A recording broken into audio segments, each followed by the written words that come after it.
Doctor साहब, 29 तारीख को जब अमेरिकी सदर डोनाल्ड ट्रंप और नेतन्याहू ने मुलाकात के बाद मुश्तरका प्रेस कॉन्फ्रेंस की, उसके फौरी बाद आपने जिन ख्यालात का इजहार किया था वो क्या था, पहले वो हम सुन लेते हैं फिर जी। ट्रंप की जानिब से कहा गया है कि मेरा ये जो अम मुआहदा है उसको तमाम अरब मुस्लिम मुल्कों की हिमायत हासिल है। इसी हवाले से बात करेंगे सीनियर एंकर पर्सन और तज्ज़िया डॉक्टर शाहिद मसूद ने हमें ज्वाइन कर लिया है। डॉक्टर साहब, आज के इस प्रेस कॉन्फ्रेंस को आप कैसे देख रहे हैं और क्या उम्मीद है हमास मानेगा इस 20 नुकाते एजेंडे को? जब ये मुलाकात शुरू हुई है तो उस मुलाकात शुरू होने के बाद ये 20 नुकाती एजेंडा सामने आया है। इससे पहले जो 21 नुकात थे उनमें ये बात नहीं थी।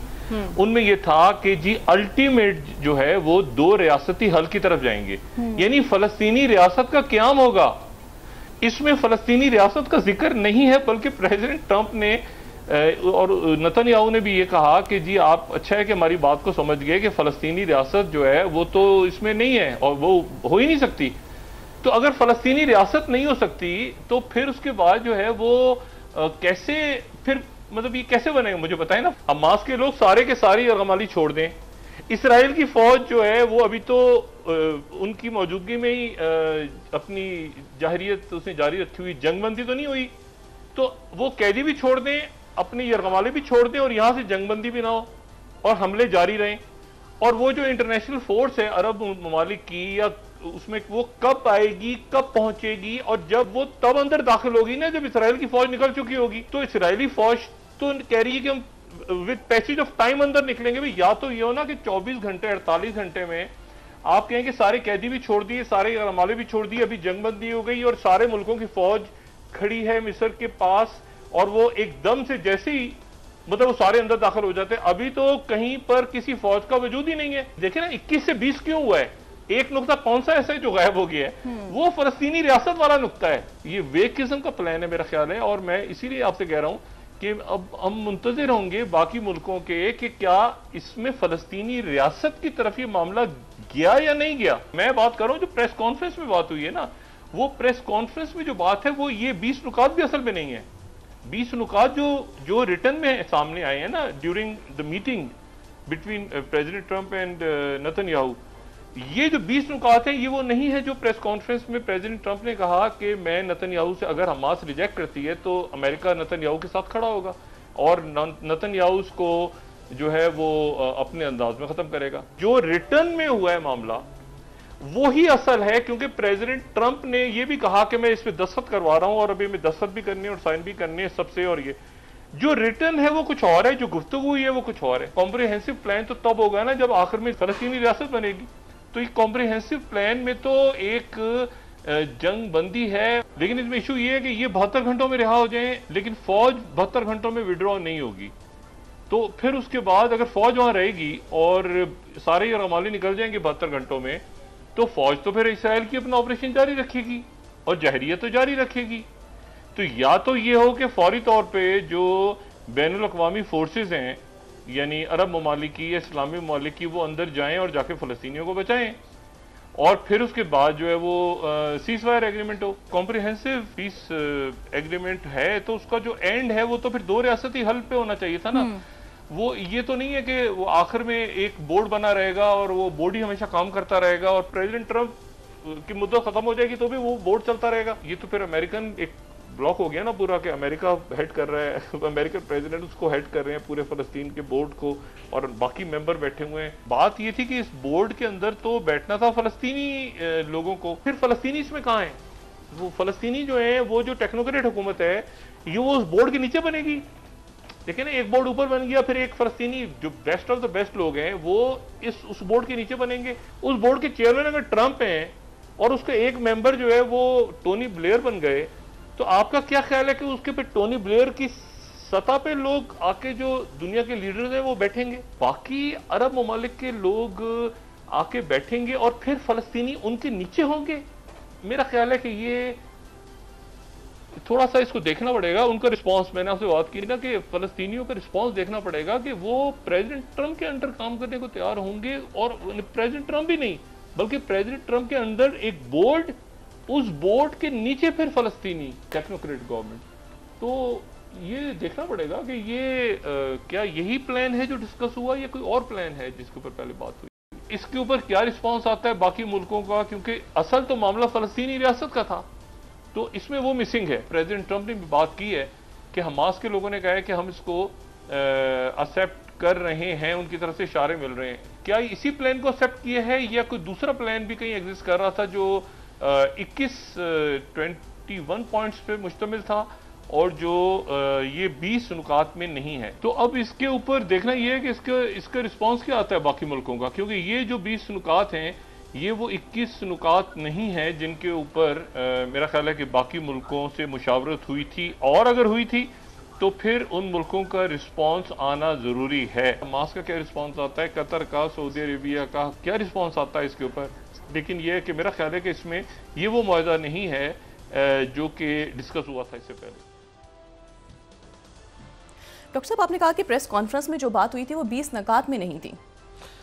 20 नुकात में भी नहीं थी, और ये उस 21 नुकाती प्लान था ना, प्लान जो कि फ्रांस और सऊदी अरेबिया के दरमियान जो कॉन्फ्रेंस हुई थी, जिस पे 150 से ज़्यादा मुल्कों ने जिस पे वोट डाला था, वो 21 नुकात थे जी। और वो अक़वाम मुत्तहिदा के इजलास से एक रोज़ पहले वो कॉन्फ्रेंस हुई थी और उसमें वोटिंग हुई थी, और हम उस पर पहले बात कर चुके हैं कि उसमें तकरीबन सारी ही दुनिया और फ्रांस और, लेकिन अब ये जो है ये पहला मेरा उस वक्त ख्याल था और यही इस वक्त हो रहा है। और मैंने अपने उस दिन के ख्यालात से जो मैंने यहाँ पर बात कही थी जी। मैंने यहाँ पे जो भी, अब तो यहाँ कुछ सुनने को भी तैयार भी तो कोई नहीं है कि किससे बात करें, इसका मलबा उसके टोपी उसके सर उसके, वो वाला चल रहा है सिलसिला, और वो हो भी रहा था वहाँ उस वक्त न्यूयॉर्क में जो मामला चल रहे थे हमारे अकाबरीन के दरमियान आपस में, उसमें मैं जाना नहीं चाहता। तो मैंने तो जहाँ तक बात हो सकती थी अपनी बात आगे पहुँचाई, लेकिन वो एक यूफोरिक स्टेट होती है ना, यूफोरिया जी, कि जिसमें आप किसी की बात नहीं सुन रहे होते, आप कहते बस वो, तो वो उस वक्त जो है वो यही बात हो रही थी कि जी वो इतनी दफ़ा, इतने हज़ार करोड़ अरब दफ़ा जो है वो यूट्यूब पे तकरीर सुनी गई, और मैं बार बार इनसे कल के दिन भी यही मैंने पॉल ब्रेमर की बात की, आखिर में मैंने कहा चलें जी वो बड़ा अच्छा है, क्योंकि उस वक्त वज़ीर ख़ारजा साहब ने आके कहा कि जी वो जो है बड़ी कामयाबी हुई है और ये सारा। उसके बाद उनके कुछ मौक़िफ़ शायद तब्दील हुआ बाद में। तो बात ये है सारी कि ये तो एक बड़ी खूनरेज़ी की तरफ मामला जा रहा है, क्योंकि हमास इस वक्त जब हम बात कर रहे हैं तो ये एहसास कतर में, सऊदी अरेबिया में, तमाम मुल्कों में पैदा हो चुका है कि ये मामला किसी बड़ी खूनरेज़ी की तरफ जा सकता है। अल्लाह ना करे, लेकिन जा सकता है। एक तो ये कि फ्लोटिला जो है इस वक्त हम जब गुफ्तगू कर रहे हैं तो वो बिल्कुल इसराइल के करीब पहुंच गए, और वहाँ उसको क्या जो मुख्तलिफ यूरोप के तरफ से जहाज़ आए हुए हैं, टर्की ने भी उसको कहा है कि तो क्या वो अगर इसराइल वहाँ पे उनके ऊपर अटैक करता है तो फिर क्या सूरत हाल डेवलप होती है। लेकिन मैं उससे बढ़ के आपको ये बात बताऊँ, हमास इसको दो तरह से हमास के लोग इसको देख रहे हैं सही, और यही तासुर इस वक्त लिबनान में भी है, हिजबुल्लाह के अंदर भी है, हमास में भी है, और ये तमाम मशरिक़ वस्ता में है। वो उनके अंदर एक तासुर ये है कि क्या ये हकीकतन 8 मुल्क जो हैं इनको धोखा दिया गया है, या ये है कि ये इनको इल्म था। क्योंकि देखें, जो ये मैं हमेशा कहता हूँ कि जो ये मशरिक़ वस्ता और वेस्ट एशिया की जो तारीख़ है ये बाकी तारीख़ों से बहुत मुख्तलिफ है। और पिछले 100 साल को ही देख लें ना आप, ये भले 50 साल को देख लें या 20 साल को देख लें, तो ये बिट्रेयल्स की, गद्दारी की, धोखे की, चीट की ये एक तारीख़ है। आप 100 साल ही देख लेना कि उधर शरीफ मक्का से कहा कि तुम सल्तनत उस्मानी के ख़िलाफ़ खड़े हो जाओ, तो सारे अरब जो हैं उनको ये उस्मानी सल्तनत उस्मानिया तुर्क क्यों हुक्मरानी कर रहे हैं, तो तुम हमारे साथ मिल जाओ शरीफ मक्का। तो शरीफ मक्का ने कहा कि अच्छा जी ठीक है। तो वो उस वक्त लॉरेंस ऑफ अरेबिया जो हैं वो शरीफ मक्का के साथ मिले और वो पूरी बगावत हुई और वो शरीफ मक्का इस सिलसिले में रहे कि मैं तो तमाम अरब मुल्क मेरे पास आ जाएंगे। और जिस वक्त उनसे बात हो रही थी कि तमाम अरब मुल्क आपके पास आ जाएंगे, तो उसी यानी पहली जंग अजीम के बाद जब सल्तनत उस्मानिया टूट रही थी, शिकस्त खा रही थी पहली जंग अजीम, तो जब उनसे बात हो रही थी तो उसके साथ ही उसी दौरान फ्रांस और बरतानिया का आपस में इसका पीकआउट मुआहदा हो रहा था कि यहाँ पर 2 हिस्सों में तकसीम करना है हमने, एक फ्रांस के पास रहेगा और एक बरतानिया के पास रहेगा, एक आपका मैंडेट होगा एक हमारा मैंडेट होगा। तो उसी दौरान ये बात हो रही थी। और फिर उसी दौरान अगले साल यानी 1917 में बेल्फोर हो रहा था। बेल्फोर क्या हो रहा था कि ना सिर्फ ये कि 2 इलाके फ्रांस और हमारे होंगे, अरब दुनिया को नहीं दिए जाएंगे, आपके आधा आपका आधा हमारा, वो जैसे बाद में बर्लिन में हुआ या बाकी जो आधा आपका और आधा हमारा। और वो जो आधा है ये तो हो गया ना, लेकिन उसके साथ ही एक तीसरे फरीक को भी कह दिया कि तुम भी आ जाना दरमियान में। बेल्फोर कर लिया वो ज्यूज के साथ कि ना सिर्फ ये कि यहाँ अरब मुल्क नहीं होंगे, शरीफ मक्का को एक धोखा दिया गया, क्योंकि शरीफ मक्का खुद पहले उन्होंने धोखा दिया ना सल्तनत उस्मानिया के खिलाफ, वो मिले, फिर वो चीटू है, आखिर में जलावतनी में उनकी डेथ हुई।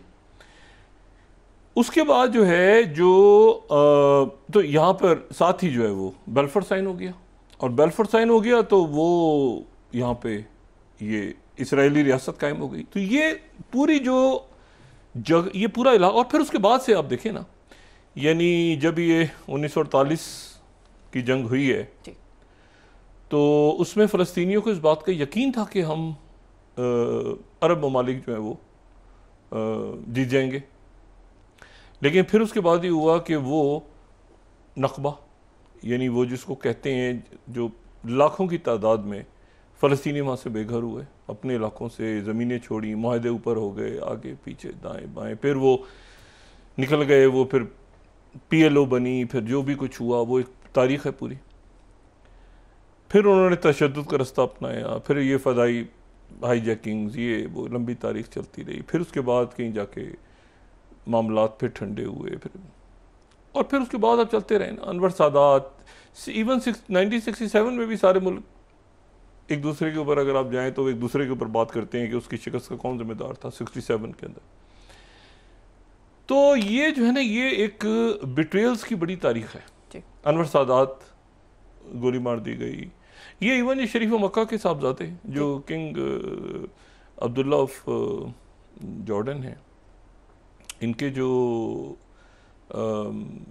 ये तो किंग जॉर्डन सेकंड है ना, तो किंग जॉर्डन जो अव्वल थे, यानी शाह हुसैन के जो पहले थे, तो शरीफ मक्का के जो बेटे थे, तो उन्हें तो एक फ़लस्तीनी ने शहीद कर दिया था कि आपने डील किया।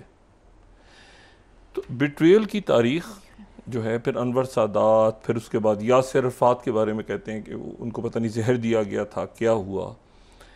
फिर उसके बाद सद्दाम हुसैन ये कहता रह गया, सद्दाम हुसैन ये कहता रह गया कि मुझे तो अमेरिका ने ये कहा था कि हमला करो कुवैत पे। कुवैत पे वो कहता रह गया कि मुझे तो रमशील्ड मिले थे, रमशील्ड ने कहा था कि हमला करो, और मैंने हमला कर दिया। तो अगले दिन जो है वो सारे मुल्क यहाँ पे लैंड हो गए। उसी के नतीजे में तो सेंटकॉम बनी फिर कतर में, और ये उससे पहले तो अमेरिकन बूट्स ऑन ग्राउंड नहीं थे 91 से पहले। तो वो यहाँ पर एक, तो वो आखिर में कहता रह गया, वो कहता रह गया, चीखता रह गया। अच्छा, फिर इसी तरह से कुर्दों के साथ एक मामला हुआ, कुर्द खड़े हुए सद्दाम हुसैन के ख़िलाफ़। तो कुर्द सद्दाम हुसैन के ख़िलाफ़ खड़े हुए, तो कुर्द जो हैं वो उसके बाद उनको पहले 98 में कहा गया कि आप खड़े हो जाएं और आपको आज़ादी दी जाएगी, अलग कुर्दिस्तान दिया जाएगा। आखिर में फिर वो कुर्द, अभी देखें आप, कुर्दिस्तान तो कोई ऐसा सच नहीं है। तो ये फिर मोहम्मद मुसद्दिक़ का तख्ता उल्टा गया। फिर कद्दाफ़ी के साथ क्या हुआ, ठीक है ना। फिर अरब स्प्रिंग शुरू तो एक वाक़े से हुई, लेकिन फिर उसके बाद वो तख्ते उलटना शुरू हुए, और मज़ीद जो है वो अमेरिकन एंट्री हुई कि भाई सिक्योरिटी के लिए, अच्छा इधर भी से भी वो हैं, इधर से भी वो हैं कि भाई आपको इनसे ख़तरा है दाइश से, लेकिन ये है कि ये हम आपको सिक्योर करेंगे। तो बाद में वो समझ आ रही है चीज़ कि भाई दाइश तो उन्हीं का प्रोजेक्ट था। इसी तरह से अफगान मुजाहिदीन देखें ना, वो पहले मुजाहिदीन, फिर वो दहशतगर्द, फिर आगे पीछे दाएं बाएं। तो ये बिट्रेयल की पूरी एक हिस्ट्री है इस पूरे रीजन की।